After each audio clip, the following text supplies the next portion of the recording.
Welcome to the Virtual Center for the Study of the Constitution and Civic Responsibility, an ongoing inquiry into the origins and evolution of American government.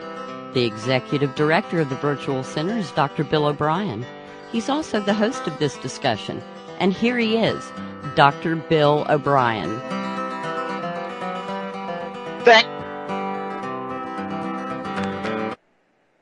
Thank you, Agnes, and welcome to a Tuesday edition of the Virtual Center for the Study of the Constitution and Civic Responsibility.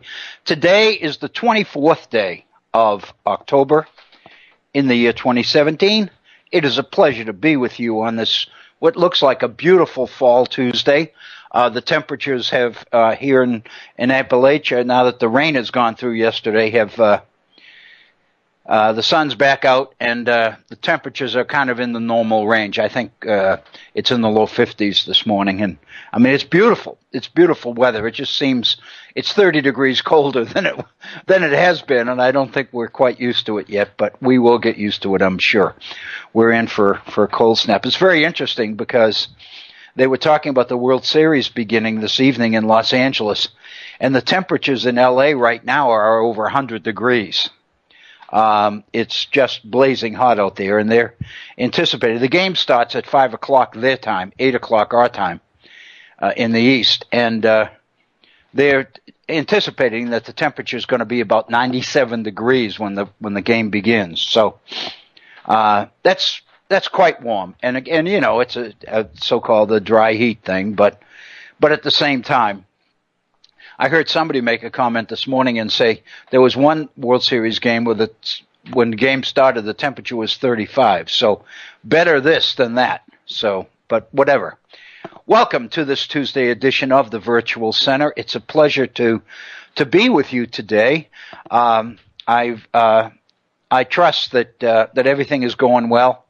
I don't want to spend hardly any time on material that we addressed yesterday.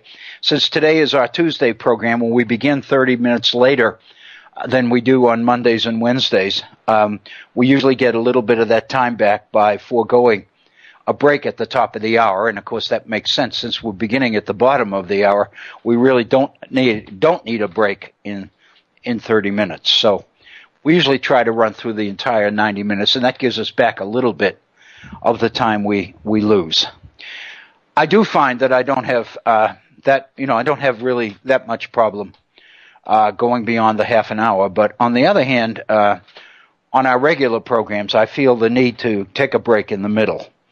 Not so much that I need it, but I know I will need it.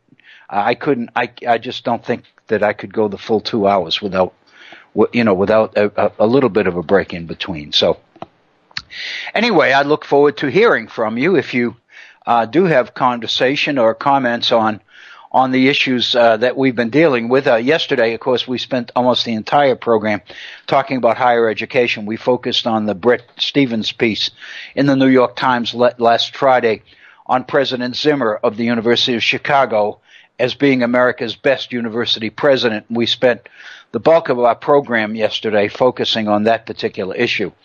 And of course, I incorporated or introduced a lot of my own situation into that, the teaching situation that I'm in this semester.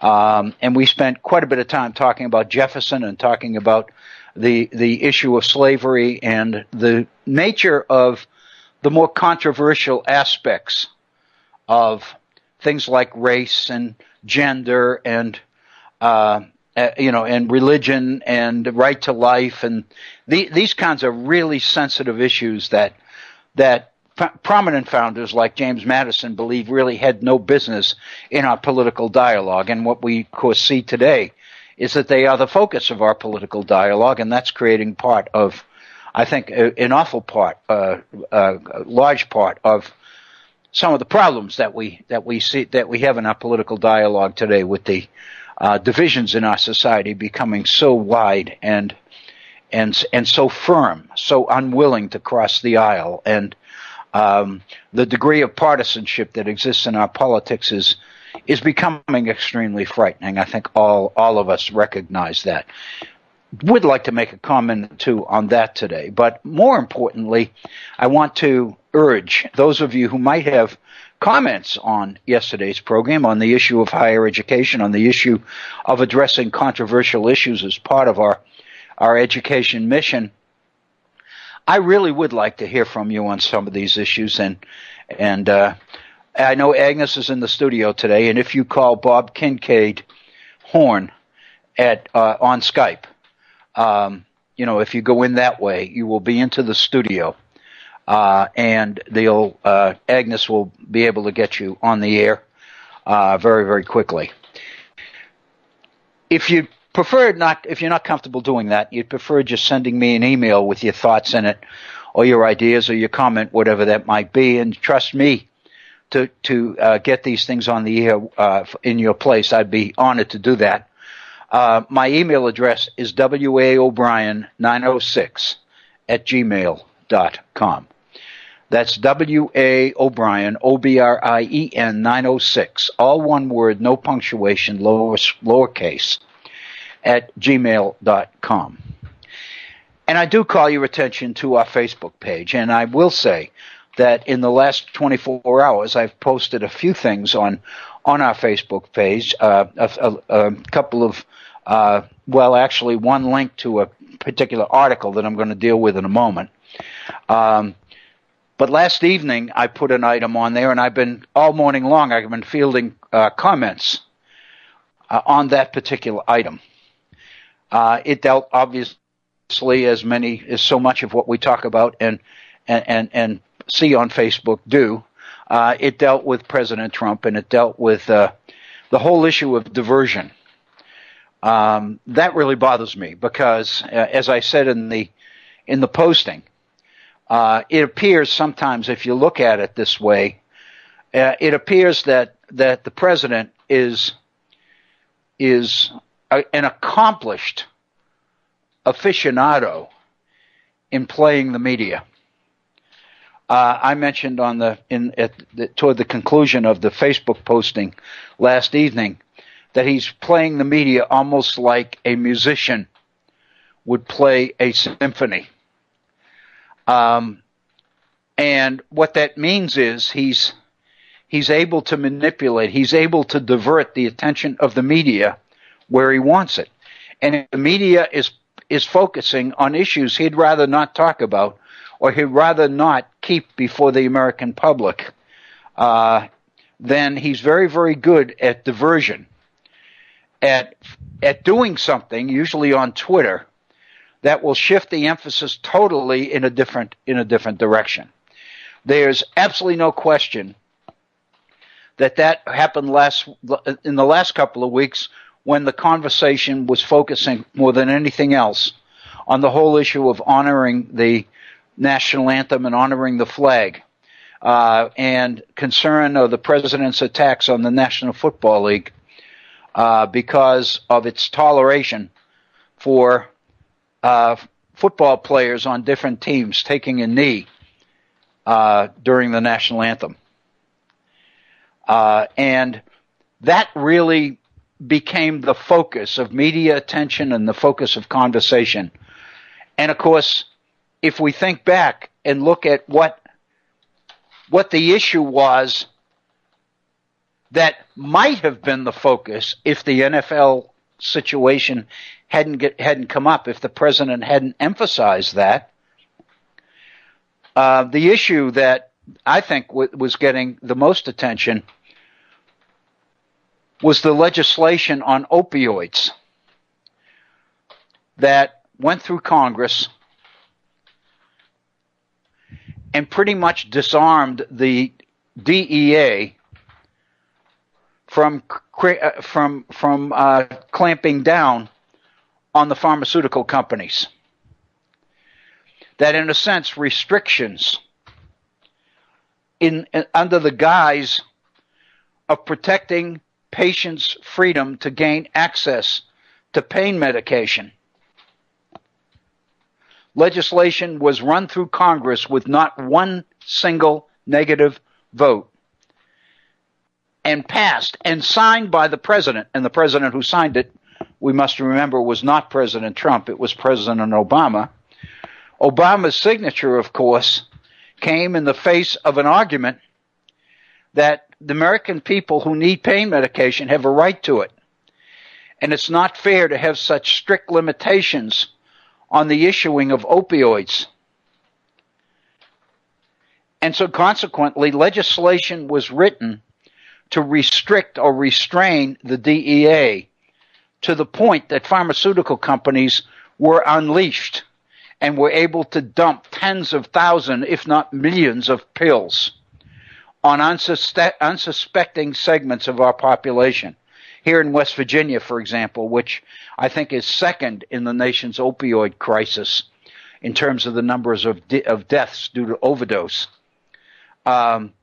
this state was inundated with opioids. And it's really interesting that the number of pills in this state is close to the most of any other state, and yet this is one of the lowest population states in the union. So it's very interesting, and it's the susceptibility of the population to opioids and to overdose, oversubscription, that I think really has become the problem. But as we know, the issue last week was that the congressman from Pennsylvania, Tom Marino, who ran that legislation through Congress, was pinpointed by President Trump to be his drug czar, ironically. And the nation and the media was beginning to focus in attention on the breakdown, if you will, in vetting. It's pretty obvious that Tom Marino wasn't vetted too carefully for nomination to that post, because he was the congressman who shepherded the legislation through Congress. And one of the reasons that I put the posting on Facebook is because he had a co-sponsor of that legislation, and that co-sponsor was Marsha Blackburn, Congresswoman from Tennessee. Marsha Blackburn has been very, very prominent in recent months in supporting President Trump and in attacking President Obama. And she's established a little bit of a national name for herself in that context. She was a co-sponsor of this legislation. And one of the things I began to notice was that the media was focusing all of its attention on Thomas Marino. He was getting the brunt of the media criticism. Marsha Blackburn, on the other hand, was in the shadows and was really escaping, flying under the radar with all of this. And I didn't think that that was right. So that's one of the reasons I put the posting on there, was to basically alert people to the fact that she was a co-sponsor of this legislation. And I didn't think it was right for her to be just kind of hanging there in the background, letting Marino take all the negatives. Of course, the fact of the matter is she wasn't nominated by the president to a major administrative post, and Marino was. But the fact of the matter is that was a very, very embarrassing situation for the administration. And in the midst of that came the NFL issue. And suddenly all the attention shifted away from that onto the NFL issue. And I think that is just the latest example of how accomplished this president has becoming in manipulating the media in directions or away from issues to suit him. This week's conversation, of course, has focused on the phone call from the president to the wife of the grieving widow of a fallen soldier in Niger, Mrs. Johnson, Maisha Johnson. And this particular issue has been the focus of conversation and attention for the last week. And so the thing that immediately occurred to me last evening as I was posting this was, what is the issue that the president might be trying to divert attention from this time? And the fact of the matter is, there's an awful lot going on with the special counsel and the whole investigation into the Russia thing, which is what President Trump refers to it as, the Russia thing. And it appears, after reports came out that the special counsel, Robert Mueller, had interviewed the former advisor to the president, Reince Priebus, that the investigation is getting awful close to the White House. And Jared Kushner also testified, if you recall. And there's been quite a bit of conversation about partisanship on the investigatory committees on the Russian involvement in last fall's election, the hacking of the election. So as that became more and more of an issue, it seemed the president's call to Mrs. Johnson and Major Kelly's appearance last week criticizing the Congresswoman for reporting the president's call and condolences to the media. That has become the focus of conversation this week. It's very, very clear, and the president is still tweeting on that particular issue. He just won't let it go. There's a fascinating letter. The host on CNN, I can't remember his first name. His last name is Lemon. Bob Lemon, John Lemon, whatever it happens to be, had a commentary on CNN urging the president to back off and let this widow grieve and leave it alone. It just didn't seem fair to him, and it doesn't seem fair to me either, that this widow is probably experiencing the worst days of her life, having just lost her husband, having 2 children with a third one on the way, and having that issue to worry about. And yet the president won't drop this squabble over his phone call. And Lemon's argument and suggestion was, Mr. President, you're bigger than this. Back off. Let it go. Let the lady concentrate on the things that are most important in her life right now and move on. And I thought that was fabulous advice. But the fact of the matter is it's very unclear whether the president will do it or not. On the other hand, as that situation has begun to close in on the president, this morning the president returned to a target from early last week, which is retiring Senator Bob Corker from the state of Tennessee. And that has come on again. And he made a comment on Twitter that Bob Corker couldn't be elected dog catcher. Corker, in return, responded by basically addressing the extent to which this president lies and reiterating some of Corker's previous comments about the president, about the adult daycare center in the White House, about the fact that he may be taking the nation towards World War III with North Korea and all the rest of it. The president's issue with Corker this time is the Obama deal with Iran, the Iran nuclear deal that President Obama negotiated and John Kerry negotiated as Secretary of State, which the president has continually referred to as the worst agreement that the United States ever entered into. And President Trump is pinning responsibility for that, in part, on Bob Corker, and saying Bob Corker worked with Obama in negotiating and getting that Iran deal through. The fact of the matter is this is not true. Corker led the opposition to it. Corker voted against it. My own consternation with this is that I support the deal, and I don't support Corker's opposition to that Iran deal. But on the other hand, I do support Corker's criticism of the president as being a liar. because there's no question in this particular situation he is. And the irony is, even when he's identified as a liar, he just comes back, doubles down, and comes back stronger. All of this led me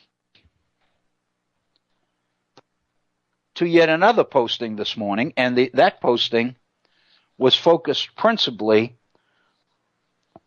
on an article that appeared in the New York Times this morning. Yes, it is the New York Times, by Michelle Goldberg on impeachment.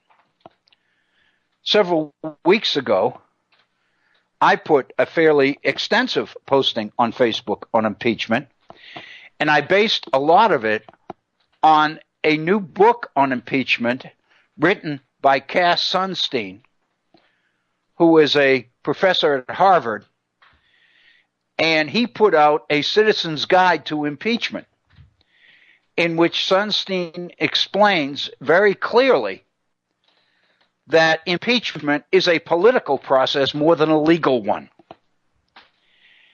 And at the time, which was about 3 weeks ago, I believe, I was convinced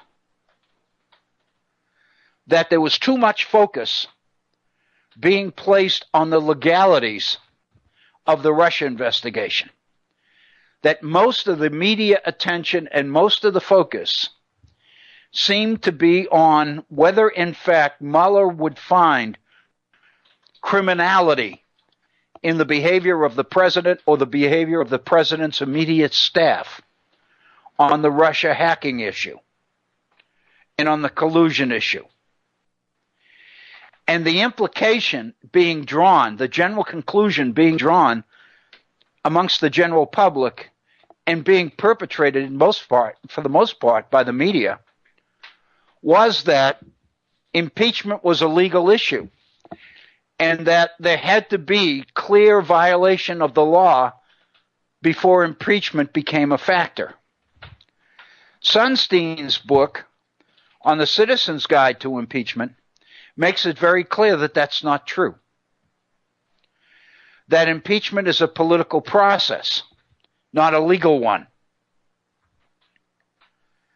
And Sunstein's point is that even if there aren't violations of the law associated with the president's behavior, it is entirely possible that the president could still be guilty of impeachable offenses even though he didn't commit a crime.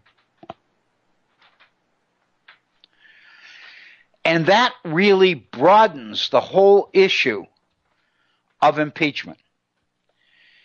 And Michelle Goldberg put her piece on Facebook this morning, raising that issue once again, and she, like I did, went to Cass Sunstein's book, Impeachment, A Citizen's Guide, and I felt, in reading the article, her article was directed mostly towards Democrats.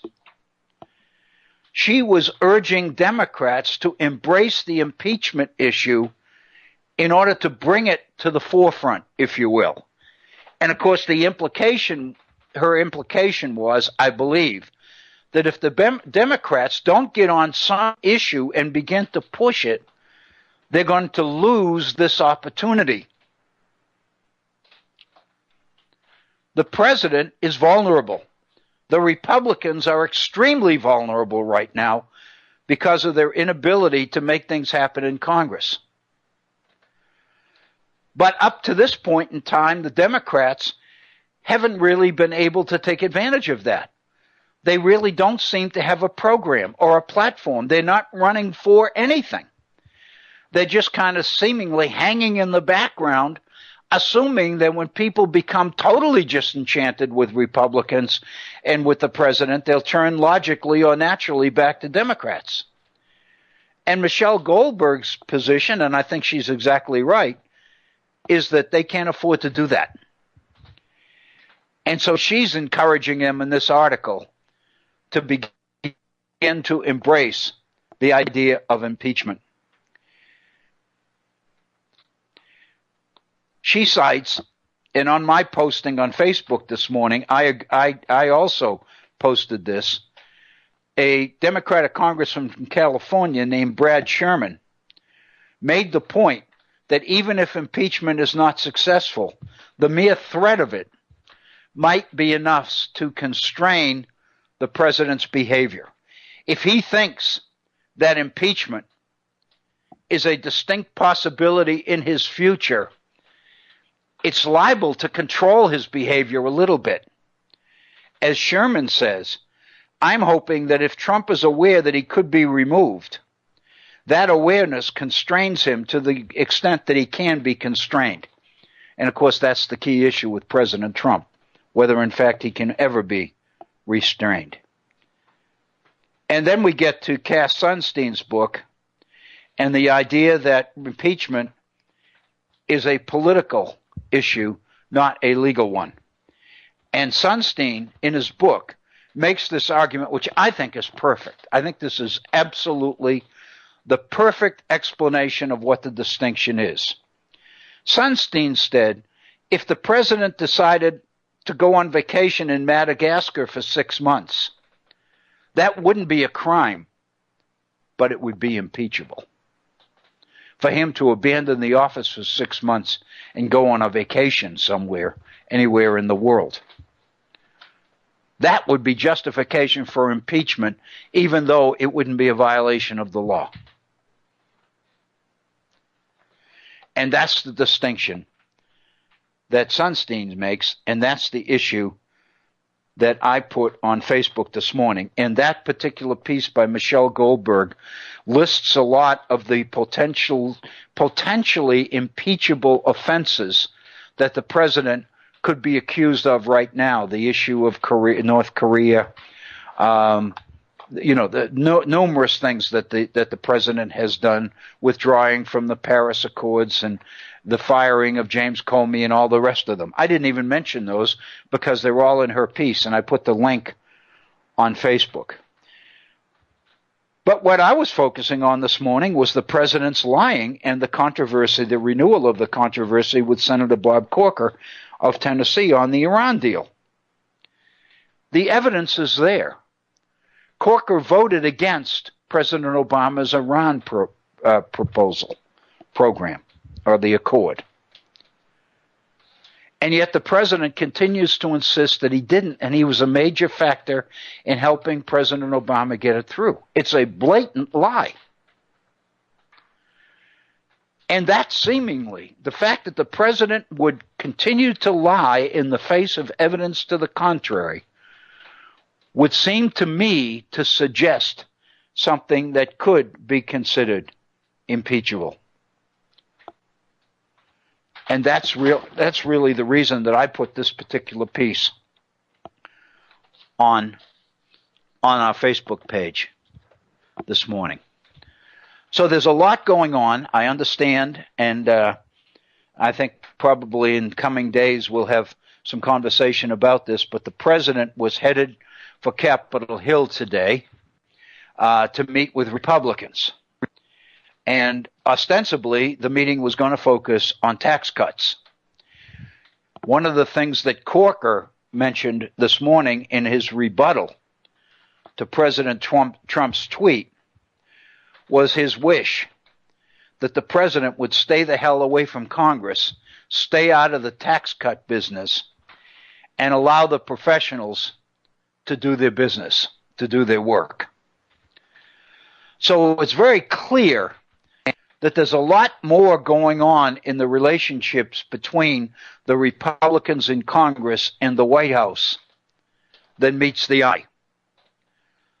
The president is in favor of tax cuts, yet he has already reassured the American people that some of the ideas coming from Congress on tax cuts are not going to be considered. He's taken things that Republican senators have talked about in order to raise and make money available for the tax cut and said that that's not going to happen. So in a sense, the president has injected himself in this clearly legislative issue of writing tax cut legislation.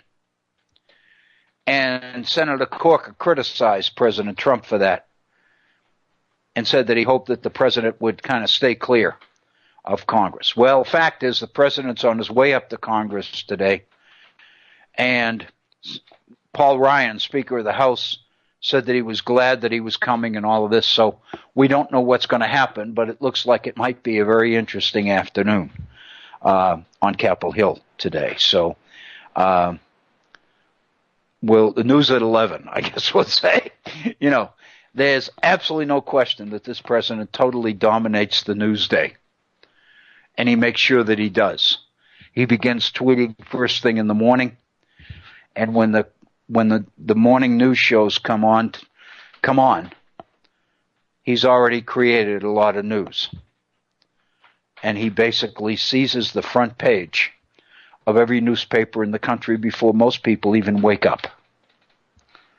So I think it's a very, very interesting issue. What I'd like to do today for the bulk of our program, if it's acceptable with you, I wanted to return to yesterday's program on education once again. This is not about Bret Stephens. It's not about the best university president in the country and all the rest of it. But I wanted to return to the conclusion of Bret Stephens' article in order to lead into something else which is much more personal. It involves me and my teaching situation. And I kind of introduced elements of this before here in the Virtual Center, and I wanted to follow up. You'll remember a few weeks ago that I had taken some time on the Virtual Center and talked about the issue of the kinds of exams and the kinds of thinking that you ask students to do and how they can be different. Most people will say, well, there are short answer type of examination tests, and then there are essay type of tests. And most people look at it as an either or situation. The point that I was trying to make here the last time we addressed this on this program was that once you get into the issue of essays, it seems to me that the nature of essay questions can be different. You can ask students questions which request that students give you back a lot of information.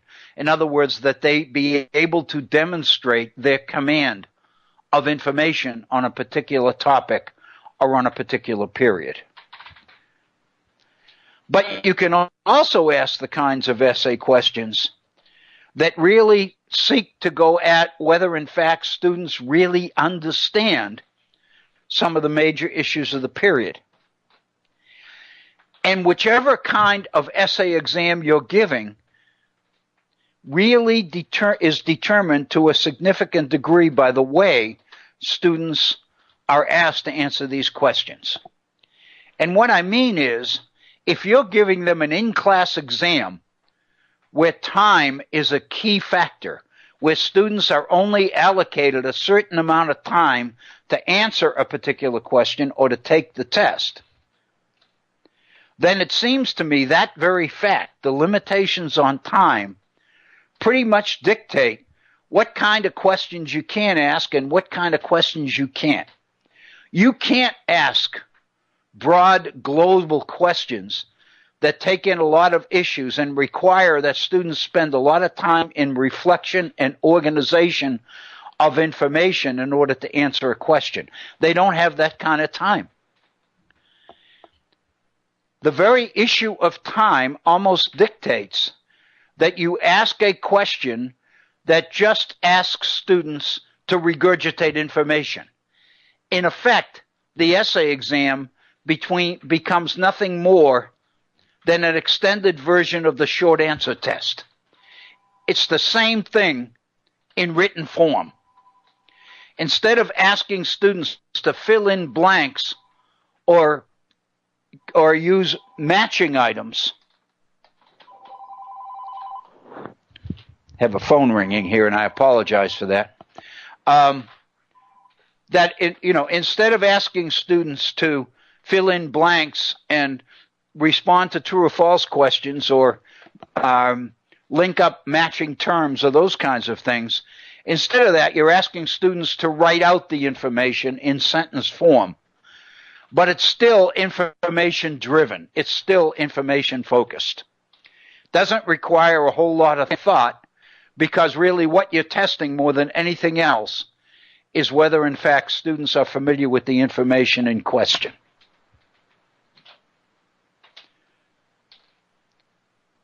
But it seems to me there are other kinds of questions. And I remember that here on the Virtual Center, I gave examples of two different kinds of questions. The short answer questions that would be much more conducive to an in-class exam with very strict time limitations, as opposed to the more universal global kinds of questions, which really put a premium on student thought, reflection, ability to organize. And what makes the difference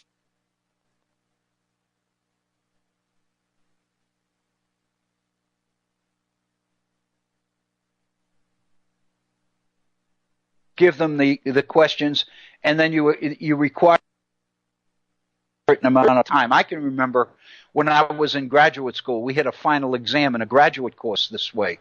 It was a course in American social history. And our final exam was comprised of 4 or 5 of these kinds of global questions. And we were given 24 hours to complete the exam. I remember that we picked the exams up on a Saturday, excuse me. We would have to pick up the exam by noon on Saturday, and our essays were due back by noon on Sunday. We could pick up the questions, take them home. We could use books, notes, whatever, the library, anything we wanted to use. But we had 24 hours. And of course, what this meant was that most of us, and I know in my own situation this is true, I didn't sleep for the full 24 hours. I mean, it was the kind of an exam which really required an awful lot of time. And so basically, I just made up my mind that I just made a lot of coffee, and I spent 24 hours on that exam. And that's the nature of the animal. I'm giving my second exam. I gave a midterm, and now we're about 2/3 of the way through the semester. And so with the final coming up early in December, I'm giving a second in-class exam, a second exam prior to the final. And I'm using this primarily as an opportunity for students to improve grades. As I mentioned, I have a lot of students in this class. There are 80 students registered for this class. And a number of students didn't do that well on the midterm exam, in large part because many of them had never taken an essay exam before. So I looked at the midterm, in one sense, as a way to teach students how to handle this kind of essay exam, because many of them have never taken one before. Many students did well, a number didn't. So that led me to believe the best thing to do was to give an optional second exam and give students the opportunity to do it if they wanted to improve their grades. If they were comfortable with their grade, then they could just basically wait until the final and perform there. But I also told them that as a take-home exam, this exam would involve thought questions. It would not be the kind of questions where they could turn to a particular page in the textbook or to a particular website on the internet in order to find the answers. I wasn't asking them for information. I wasn't asking them to reproduce information for me. I was asking them the kinds of questions which would reveal understanding of material. And so the questions were broad enough and global enough that they really asked students to draw their information from a number of different sources and a number of different places. in order to answer these questions. I'm giving them this exam in the morning. This is really tomorrow's class. And I thought that I would take what time we have now, which is about 45 minutes we have left in our time together today, to share with you some of the exam questions, as well as a document that I have attached to the exam, which basically suggests to students a way to handle these questions. I might say that I have already told them that since the exams will not be due for a week, this gives us time to devote a little bit of class to this. I told the students that one day next week, the exams will be turned in on next Friday, which will be the 3rd day of November. So that means that they have from Wednesday until a week from the next Friday to complete the exam. And that means that we'll have 2 or 3 classes during the interim. And I told them that at least a portion of a class we can turn over to them and let students chat with each other about the exam questions and about ways that they feel would be most conducive to handling these questions. I don't see any problem with that. On the contrary, I think that this is really learning what a group of people getting together and sharing their thoughts on some of these more global, cerebral type questions, it seems to me, is a good way to enhance understanding and learning. So let me share with you, let me tell you first that this particular exam covers material from the Declaration of Independence, from the end of the War for Independence, up through the War of 1812. What that means is it goes through the entire Confederation period, the drafting of the Constitution of the United States, the ratification of the Constitution, the election of President George Washington as the nation's first president, the election of the first Congress under the Constitution, and the Washington administration and the growing controversy between Alexander Hamilton and Thomas Jefferson. And then in the late 90s, the very tortured 4-year administration of John Adams as president, followed by Jefferson's election in 1800, 8 years of Jefferson's presidency, and the gradual descent of the nation into the War of 1812. A war while President James Madison was in office. And that war has been, by historians, labeled or termed President Madison's War. It's been assigned specifically to him. And then at the end of the war, the peace treaty, the Treaty of Ghent, ending the war. And that's really the material that this particular exam covers. So let me share. What I've done is I've written 4 questions, 2 on the early period and 2 on the later period. And what I'm asking students to do is choose 2. One from the first group and one from the second. In other words, they can take one of 2 questions on the early period, which is the drafting of the Constitution, the Articles of Confederation, et cetera, et cetera. And then they can take one of 2 questions on the second one, on the second portion of this material, which is the Washington and Jefferson administration and the events leading to the War of 1812. So with that introduction, let me share with you, these are the 2 questions on the early period, focusing mostly on the Confederation and the move towards the Constitutional Convention and the drafting of the Constitution itself. First question. Some historians consider the Constitution and its final ratification a conservative triumph. Their reasoning focuses on the degree to which the new government seemed a major step back from the faith in the people and the optimism about republicanism so evident in the spirit of 1776 that fueled independence. Where do you come down on this issue? Take your stand and make the best case you can for it.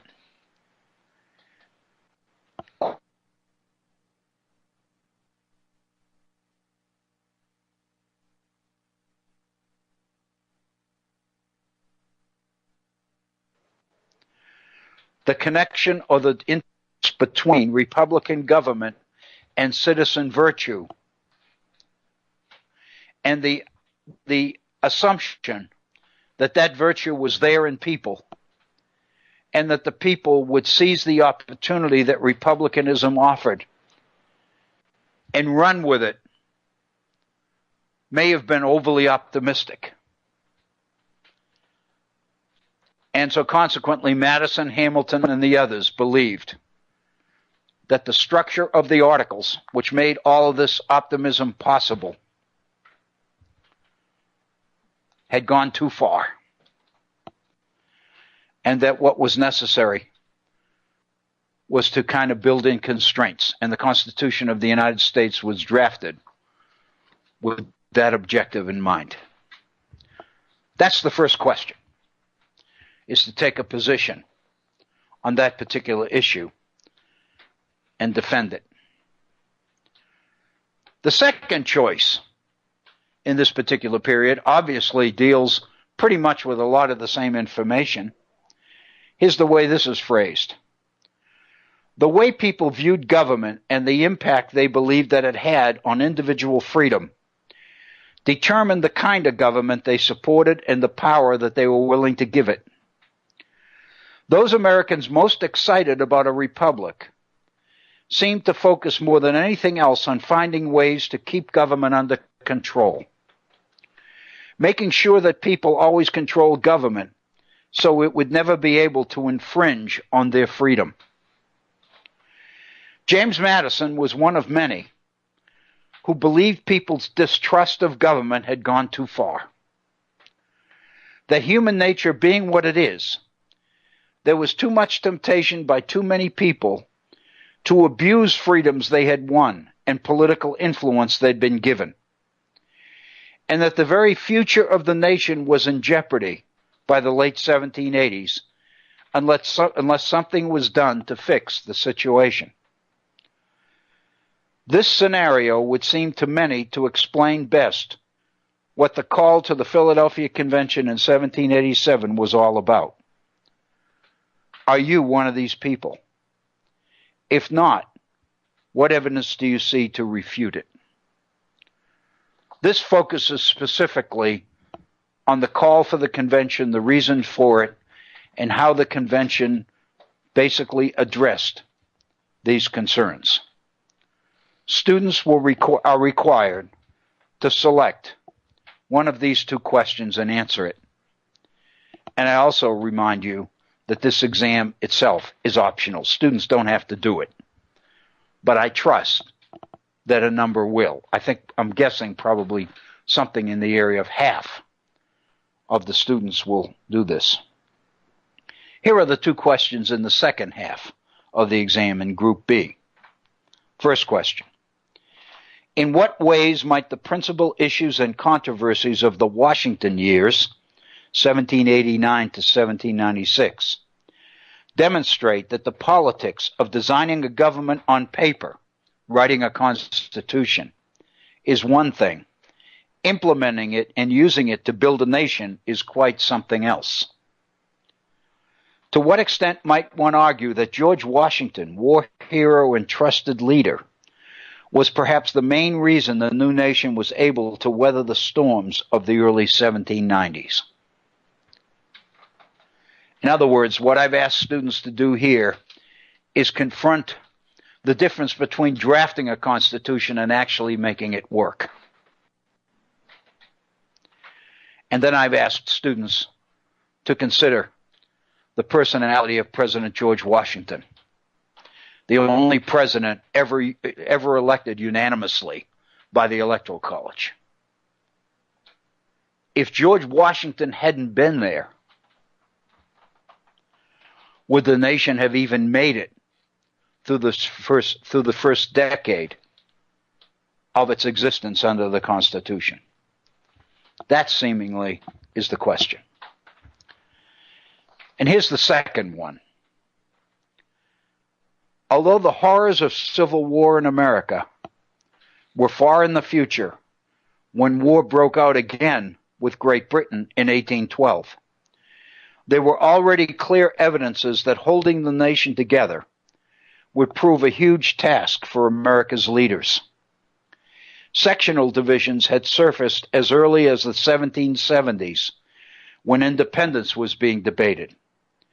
In the Philadelphia Convention in 1787, in the emerging party struggles of the Washington years between Hamilton Federalists and their opponents, and in the events leading finally to war in the Jefferson-Madison years, 1800 to 1812.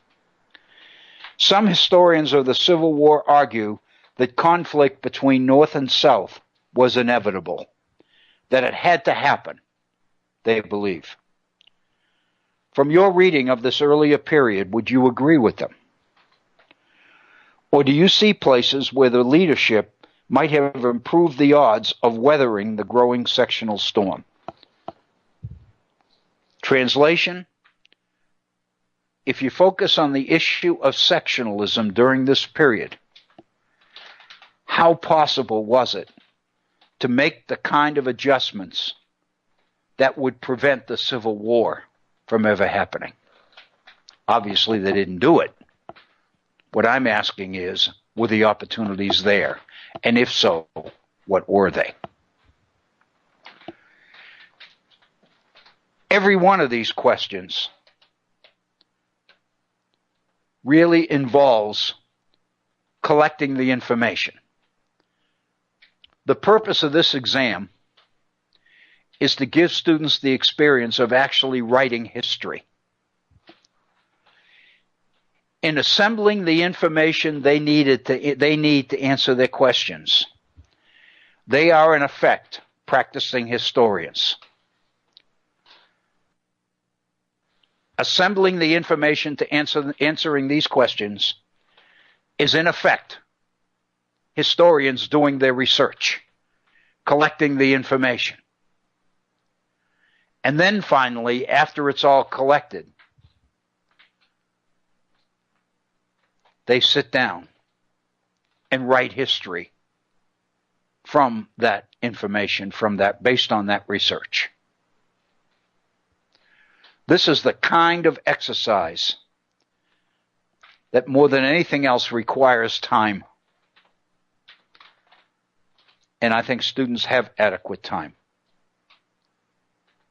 According to my math, which isn't very good, they have like 9 days to complete this assignment. 9 or 10 days to answer 2 questions and draw material from wherever they want. I think it's going to give me a pretty good indication as to how well they really understand what they're talking about. And that's my purpose. That's what I'm after, is their understanding, as well as providing them the opportunity to experience this kind of an assignment.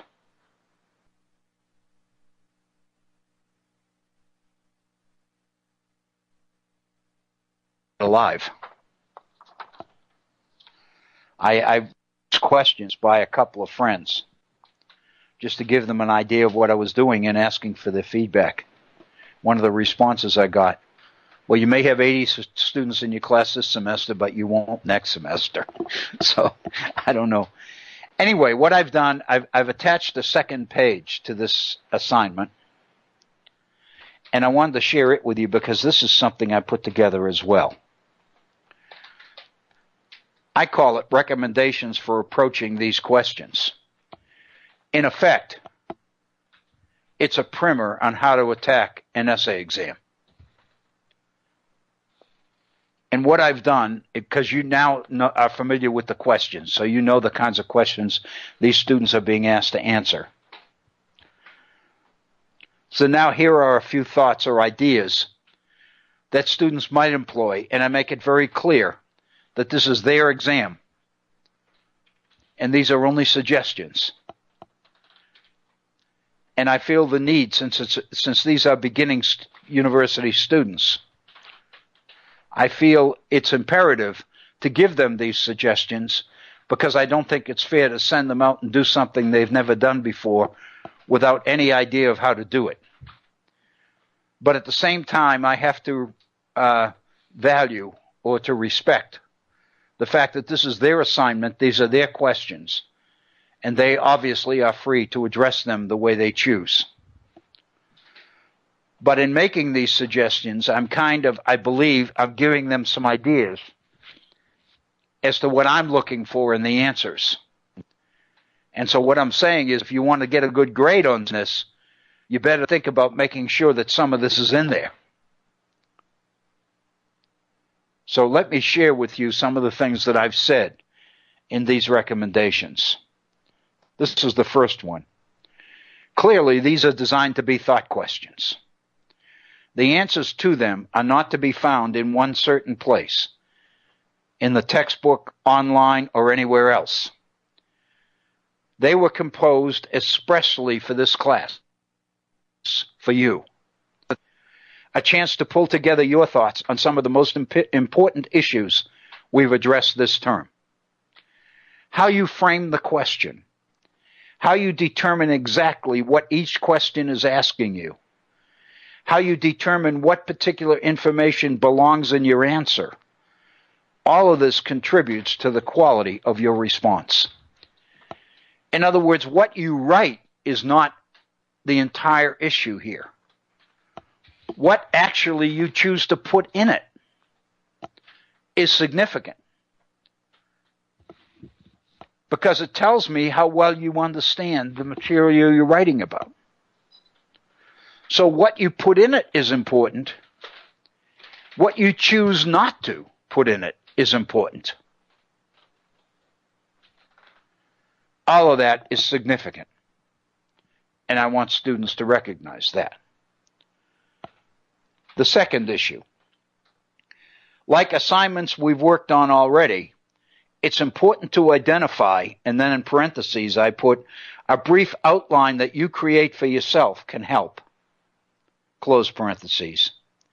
It's important to identify what should be included in the essay.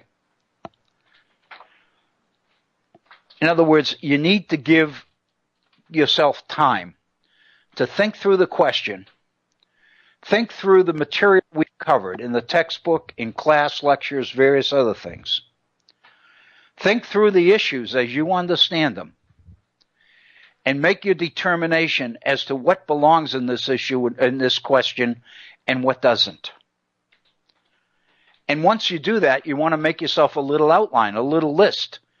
In order to answer these questions, I got to make sure I include this, and this, and this, and this. And then I've told them something which is very personal. You are the historian. You do the research. You collect the evidence. You decide what to include and what not to. This becomes your personal creation. It bears your name. Be proud of it. What I'm trying to suggest to them, since this is an optional exam, is that they ought to be commended for doing this. This is not easy. It's a new experience for, I'm guessing, most of them, if not all of them. And I think if they look at it that way, they'll do well. Number 3, what you've decided, once you've decided what to include, what to highlight, what you want your essay to say, it's time to begin writing. What specifically do you want the essay to say? What will be your answer to the question? And finally, how does the information you've collected support that answer to the question? In other words, your answer to the question is your thesis. The information you choose to include supports that thesis. Your essay must be written in a way where you make that happen. Each issue or each piece of information you include, you need to make sure you show how it supports the initial thesis, your response to the question itself.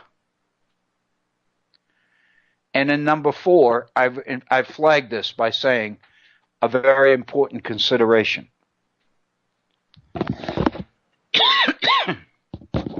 And here it is. It's important to consider all the information you find that pertains to the question. And I've underlined that. All the information. You cannot simply discard or ignore what refutes or contradicts your answer. The only way to handle it is to readjust your answer. Find a way to make certain that your answer can accommodate all the evidence that's relevant, not just some of it. This is critical. So much history, so much political argument is comprised of those who cherry pick the evidence, who go through the evidence and pull out exactly the things that support their particular preference or their particular ideology. In this case, your answer to the question. And what I'm saying, in effect, is don't answer the question too fast. Because once you decide what your answer to the question is, that immediately dictates what will be in it. And it may turn out to be that in order to pull out information that supports your answer, you may have to ignore too much information that doesn't. And if you run into that, the only option is to change your thesis, is to reconsider your answer. The information doesn't change. What happened doesn't change. Explaining what happens means, that's what has to change. And you need to do that. So what you want to do is spend your time reflecting on the material, reflecting on the information, and making sure that your answer to the question accommodates all that's there. The stuff that seems to obviously directly support it, and maybe some of the stuff that doesn't. If there is information in there that contradicts what you want to say, then you need to consider what you want to say, reconsider what you want to say. That's hard to do, but it's important. I'll be correcting the essays. So if you leave out major considerations that contradict your answer, I'm going to put them in there for you. And I'm going to say, in order to reach your conclusion, you had to ignore these things. You can't do that. You can't do that. Number 5, as you write and touch your key points, one after the other, it's important to show specifically how each point you make supports your answer to the question. Remember, this is an essay. It should be coherent. Hang together once it's been completed. It should not read as a series of isolated, unconnected thoughts or ideas, each one unrelated to what precedes it or follows it. You want it to read as a coherent, makes good sense argument. That's important. What I'm going to recommend as we go over these questions tomorrow is that before you turn in your essay, have somebody else read it. Make sure that somebody who doesn't really know what you're doing understands what you're saying. Because if they can't figure out what you're saying, then you're not making yourself clear. You're not proving your argument. You're not answering the question.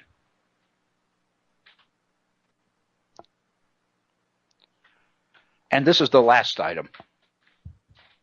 This is the final point that I wanted to share with them. How long should each answer be?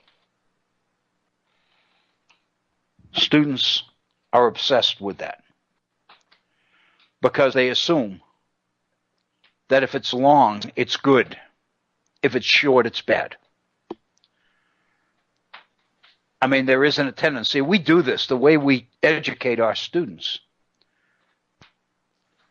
We tend to suggest the idea to students that more is better. And that the longer the essay is, the better it is. That's not true, because obviously if the essay is too long, it's because it includes things that don't belong there. And if there are several things in your answer that don't belong there, it's an indication that you really don't understand what you're talking about.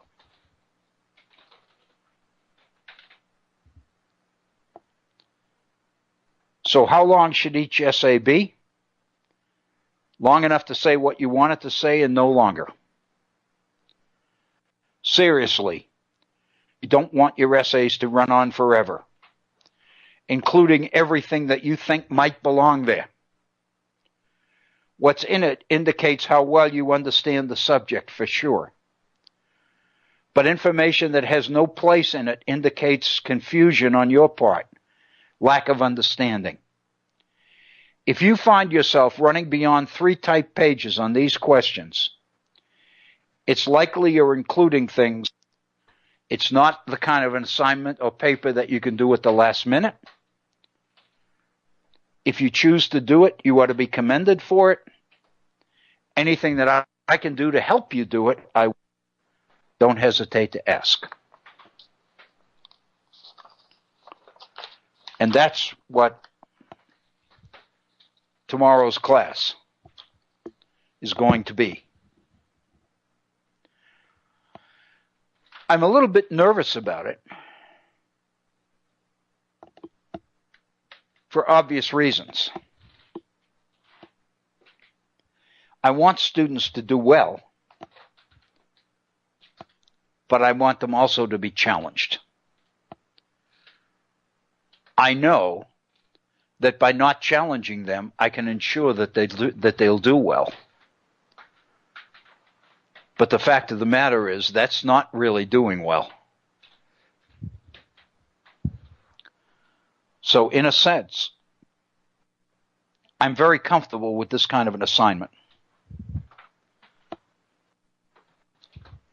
I really believe that I'm asking these students to do things that knowing how to do becomes important. Not only in other classes they take, but in their lives, in their functioning role as citizens in this nation. This is the kind of thinking that educated people must do.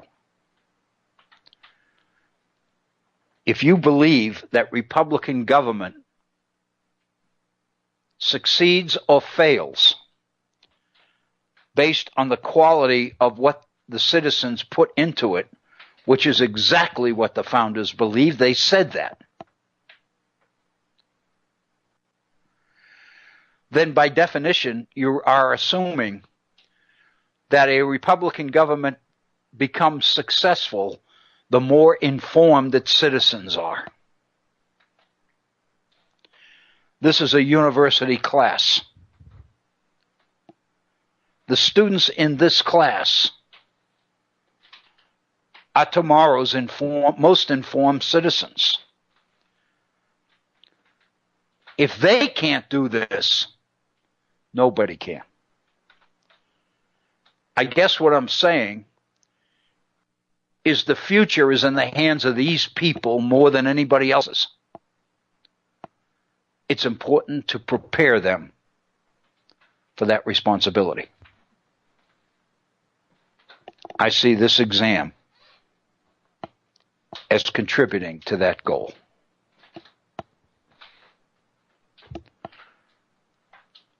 Let me also say, while I'm into this subject,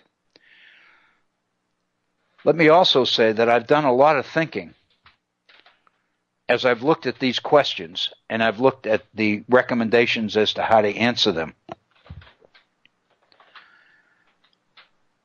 I've done a lot of thinking about Bret Stephens' article on Robert Zimmer's tenure as president at the University of Chicago. More specifically, at Zimmer's explanation as to why he thinks the University of Chicago has been so successful, turning out 90 Nobel Prize winners over the years.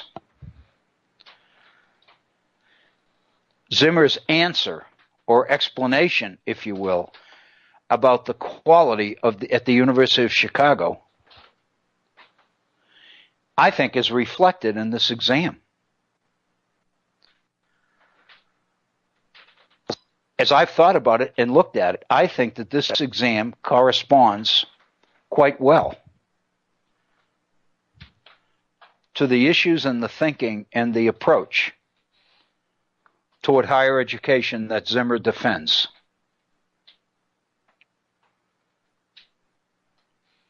And that leads me finally to a question that I raised yesterday about Bret Stephens, the op-ed writer for the New York Times who wrote this article on Robert Zimmer. Bret Stephens makes a major political assumption in his article. And that is that in today's world, only conservatives support these kinds of educational objectives. It's clear that Bret Stephens is assuming that by definition, progressive thinkers, liberals, if you will, are not going to subject students to this kind of an exam. Because this kind of an exam doesn't protect them, it exposes them to criticism. It exposes them to challenge. And conservatives like Bret Stephens continue to believe that what separates liberals from conservatives in the area of education is that liberals are much more concerned about what happens at the end than anything else. Their priority concern is protecting students, shielding them from things that are uncomfortable, shielding them from challenges that they might not be quite successful in meeting to their expectations. Yesterday, during my office hours after class, one of the students in the class came into the office to ask my advice on something. I had spoken in class and encouraged students to do this. We have a policy at the university, most universities have this kind of a policy, what they call a withdrawal date. Students are given a substantial amount of time in the semester for each class that they are taking to make a determination whether in fact they want to stay in that class and complete it or whether they want to drop it, whether they want to get out.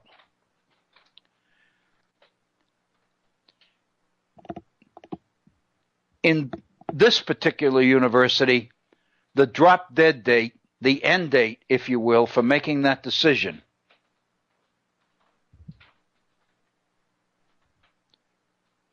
is Thursday, the 26th of October. That means that a class which began on the 16th of August and has met 3 times a week since then allows students from the 16th of August until the 26th of October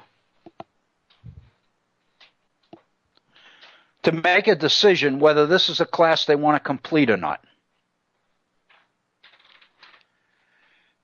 And almost always, that decision is driven or determined by the grade or the anticipated grade that a student can expect. Most of the time, what I found in my experience is the students who consider dropping the class do so because they don't believe they can get the grade that they want to get in that class. Here's the problem. Most students want that grade to be an A. So I encouraged them, all of the class, and I said, if you walk, first of all, it's my responsibility to alert them to the day and say you have up until next Thursday, the 26th, to make a determination whether you want to drop a class, this class or any other class, this semester. And what that means is that you've got to look at exactly where you've been, what you've done, what you've not done, what's left in the course to come. And you need to make a determination as to whether the opportunity is there for you to acquire or achieve a level of success, whatever that level might be. It's your call. And what I said is, given the way I've set up the grading system in this class, I've backloaded the grading system. The bulk of a student's grade is at the end of the semester, not at the beginning. Because I knew that I was going to be asking them to do a series of things that they had never done before. And I had to give them the opportunity to learn those things before I would be comfortable grading them on it. It's not fair to grade them on something they never had. So consequently, I told all the students in my class, if you are considering dropping the class, I encourage you to come by and talk to me before you do it.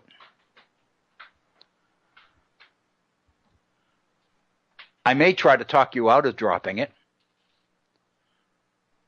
I may end up telling you that's the best thing you can do. So yesterday, a student came by, and he said, I really need to talk to you about whether I should drop this class or not. And I said, well, let's look at the grade book, and let's look at where you are in the class. On the midterm exam, this student had a C+.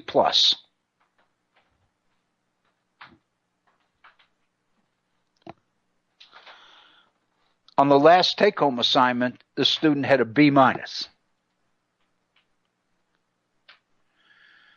However, there was one take-home assignment, the first one, that this student never even turned in. So he got an F. And so I told him, at the end of the term, I have to count that F as a 0. You didn't do it.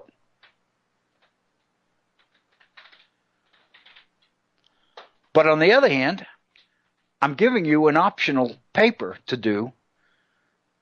For those people that didn't do it, I'm giving you the option of doing it. And what that means is, instead of having 2 papers that will be averaged together for an exam grade, you'll have 3. But if you didn't turn in one, then you need to do this optional one in order to offset that.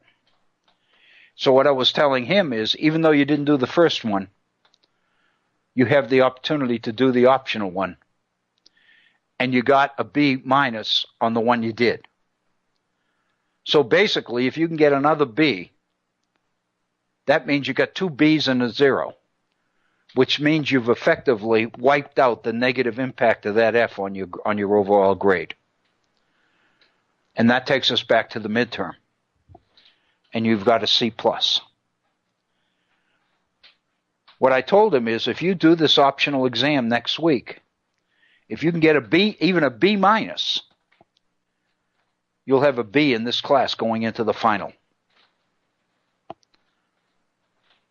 And the final counts 40% of your final grade.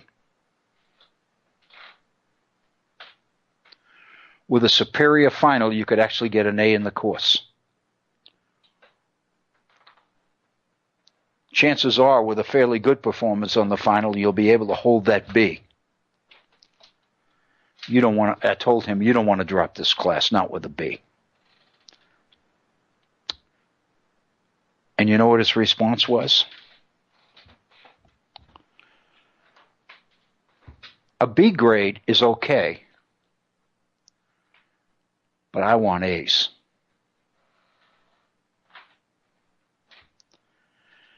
And my response was, if you want A's that badly, then you should have done that first assignment.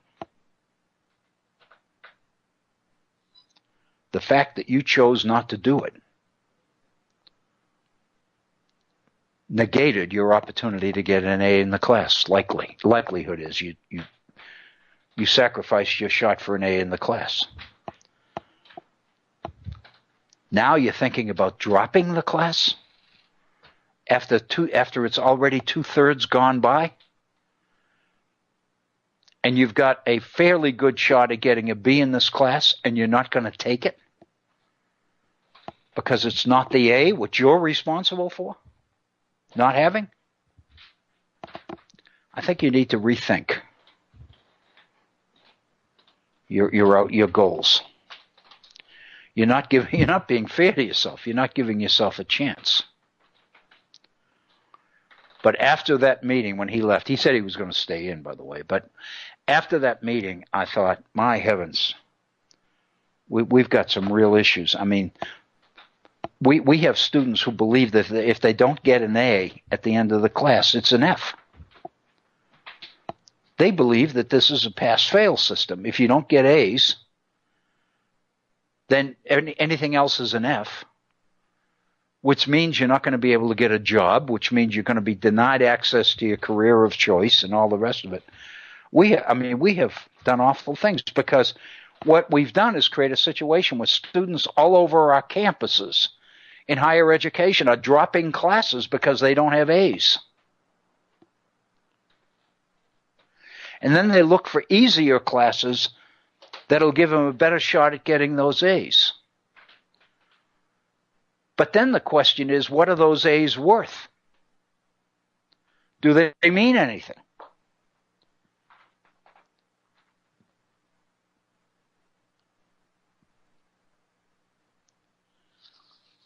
And then we go back to Bret Stephens' article.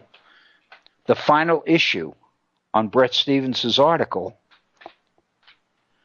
is a statement from Robert Zimmer at the University of Chicago in a speech that he delivered in July. Zimmer's talking about free speech.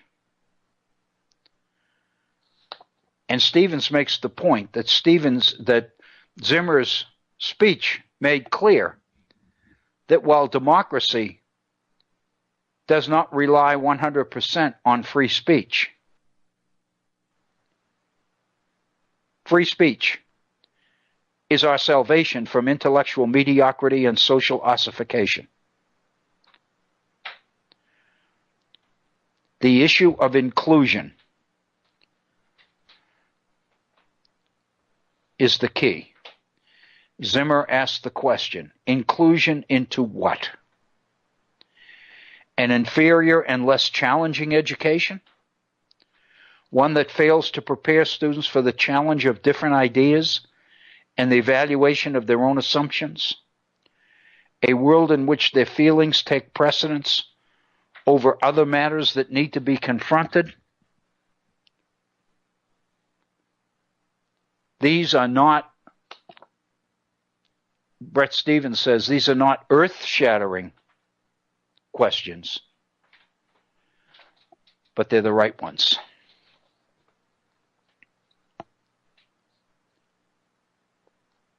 If students have reached the point where getting a B in a university class in their mind is failing it, is an F because they didn't get an A,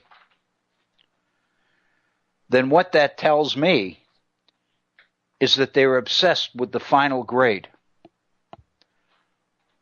which means the way to get that final grade is to choose the courses where getting an A is the easiest,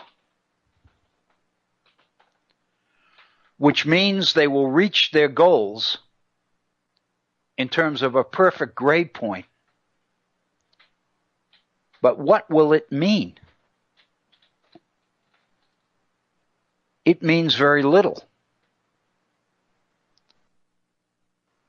And the fact of the matter is, employers know that. Employers know that there's much more to an educated person than the overall GPA at the bottom of their transcript. Employers I've talked to are very suspicious of transcripts that are nothing but A's, because what it indicates is that you're dealing with a person who didn't confront challenges but dodged them.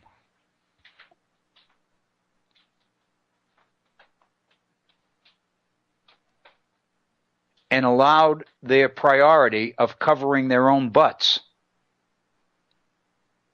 to take precedent over the quality of the educational experience they had.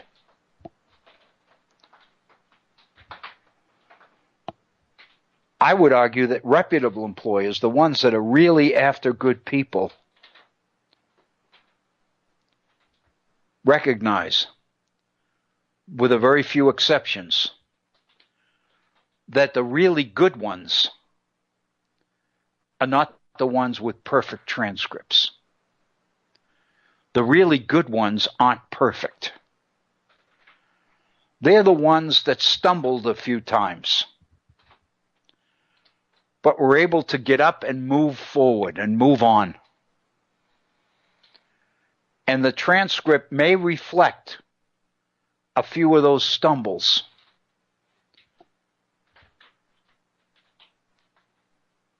But those stumbles reflect not negatives, but positives.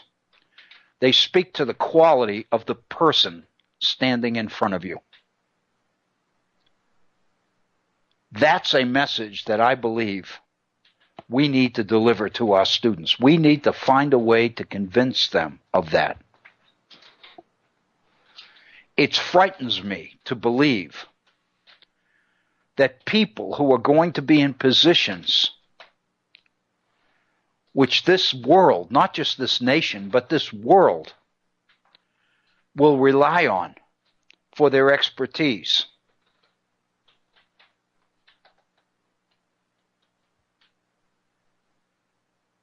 it scares me to think that these are people that bring in perfect records, which indicates that compiling the perfect record was really what their educational experience was all about.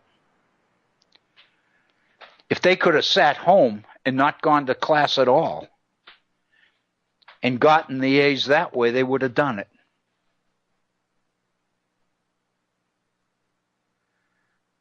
And an awful lot of unscrupulous people in this country have looked at higher education as the way to make money. And I think our own president is probably as guilty of that as anybody. We've reached the end of our program today. We have reached the top of the hour.